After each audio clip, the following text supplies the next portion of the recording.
During the past Chinese Spring Festival holiday, I went to a totally underrated place. An ancient village that's barely touristy, and a lantern show that feels like a real-life fairy tale. I'm used to running on city streets on normal days, so this time let's do something different.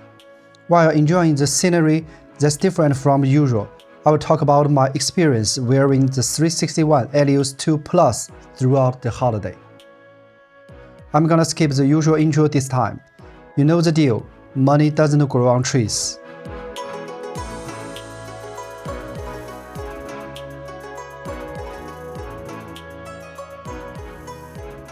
Let's start with the name. Why Eleos 2 Plus? 361 already launched the Eleos 2 in the US this year, but that version only changed the upper. The midsole is identical to Gen 1.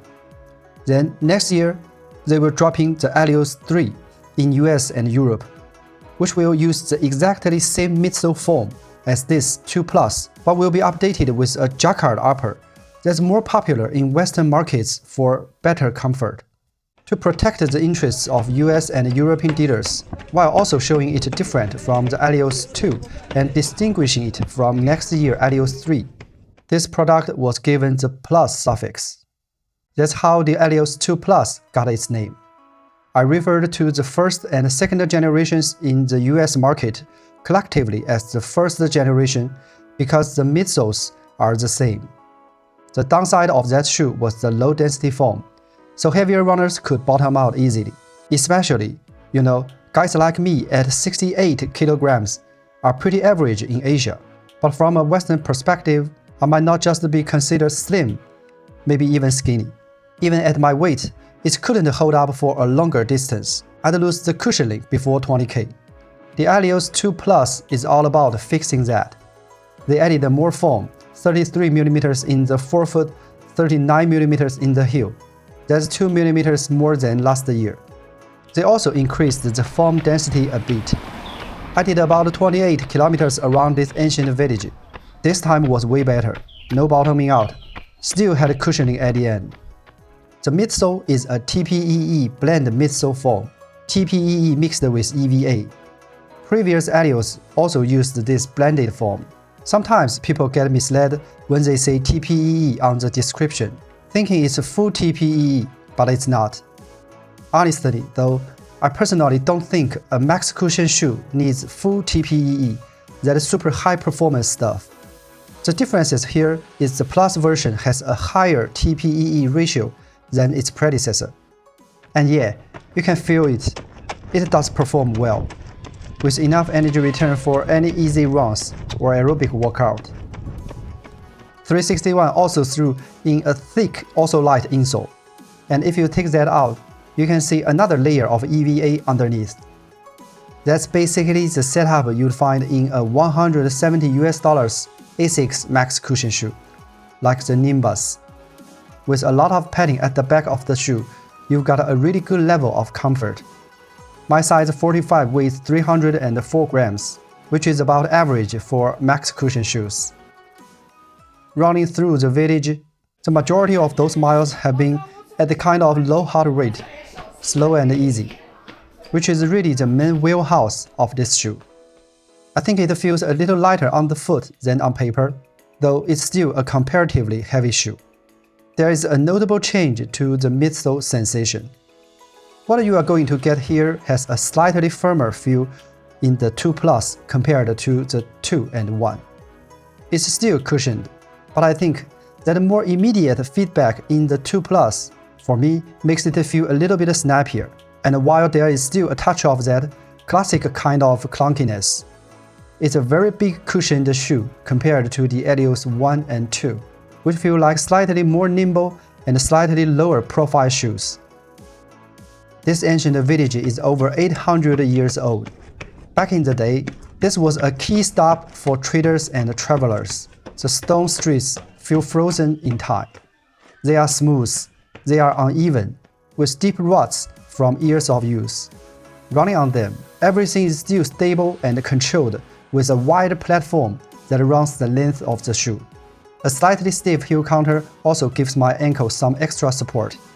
It just feels like a bit of more sportive, sturdier shoe than you may be used to with a cushioned running shoe. The upper is pretty roomy, with plenty of space around the forefoot and midfoot. The outsole is really good. I had no issues with grip on those smooth stones. There is a good thick layer of 2 types of rubber on the outsole. According to the official description, the forefoot is for grip and the heel is for durability. Anyway, after 2 rounds and 7 days of walking, probably over 100 kilometers already, this shoe feels built to last. I've seen no signs of premature wear on the outsole, and the upper looks robust as well. But this is also the part I dislike most about the shoe. The upper just looks cheap, kinda plasticky. I really don't like how this double-duty shoe looks plasticky, probably because I would also wear this to work too. At least this colorway I got just looks kinda cheap, and the other ones aren't really office appropriate. Alright, that's about it for the shoe experience. But did you notice? Those old houses lining the alleys. Their wooden doors are decorated with couplets, some red, some green, some yellow. Kinda like a traffic light, right? But it's not random. It's actually a secret code, a language that tells you the story of the family living behind that door. The red is normal. Happy New Year, good luck, joy. The most common one. The green couplets, for families who lost an elder in the last year or two. It's quite a way to show respect and remember the loved ones during the holiday. Yellow often means the 3rd year of remembrance. The couplet reads, 想见颜容空有泪，欲闻教训杳无声. It's quiet and full of deep grief. Chinese people, a lot of Eastern people, can be reserved. We often turn love and missing someone into thoughts deep inside. I don't think I've ever said, I love you to my parents or elders. It's hard to say for me. I feel shy saying something like that. My grandfather passed away about 20 years ago. I remember I didn't shed a single tear on the day he died. All these years later, I still dream about him sometimes. I dream about his rough, chapped hands holding my crossing the street one dusk. That image is just frozen in my mind. But life is always a mix of remembering and moving on. We can't bring back the ones we've lost, but we can still light up the dark. Every year during Spring Festival, my city holds a lantern show, usually in a classic, large Chinese garden. I've wanted to run there for a long time. To avoid the crowd, I arrived at 11 p.m. Next, please immerse yourself and enjoy hundreds of huge, glowing lanterns lighting up the lakes and pavilions.